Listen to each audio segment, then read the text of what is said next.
Le livre du ciel, tome 12, 12 août 1918. Jésus ne veut de Louisa que son abandon à sa divine volonté. Pourquoi Jésus veut que Louisa mange? Poursuivant dans mon état habituel, je me disais que si le Seigneur voulait quelque chose de moi, il n'aurait qu'à me faire un signe sans que j'aie à recourir à un prêtre. Alors Jésus béni se montra dans mon intérieur avec une balle à la main, en position de la lancer par terre.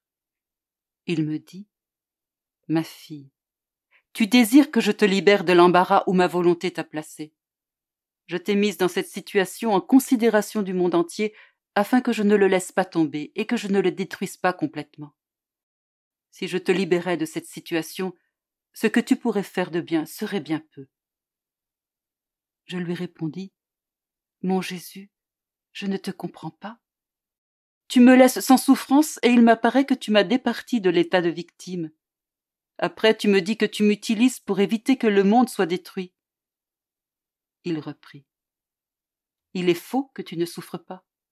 Au plus, tu ne souffres pas des douleurs qui me désarmeraient complètement. Si parfois tu es privé de la souffrance, ce n'est pas suivant ton désir, autrement ta volonté propre entrerait en jeu. Ah, tu ne peux pas comprendre la douce violence que tu me fais quand tu as la sensation d'être oublié et que, ne me voyant pas comme avant, tu poursuis sans rien négliger. Quoi qu'il en soit, je veux être libre avec toi. Quand cela me plaît, je te laisse.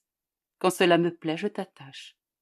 Je te veux à la merci de ma volonté, sans que n'entre en jeu ta propre volonté. » Une autre fois, je me sentais mal à cause de mes vomissements continuels. Uniquement pour obéir, j'ai dit à mon doux Jésus: « Qu'est-ce que tu perdrais en m'accordant de ne plus sentir le besoin de prendre de la nourriture, puisque je suis ensuite contrainte de la vomir ?» Mon aimable Jésus me répondit: « Ma fille, que dis-tu? Sois calme, ne dis plus jamais cela.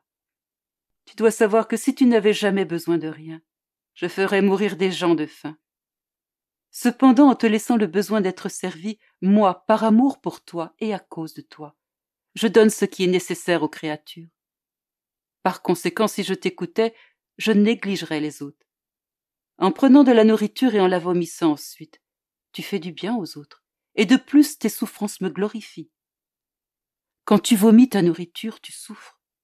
Et comme tu souffres dans ma volonté, je prends ta souffrance et je la multiplie et la répands pour le bien des créatures.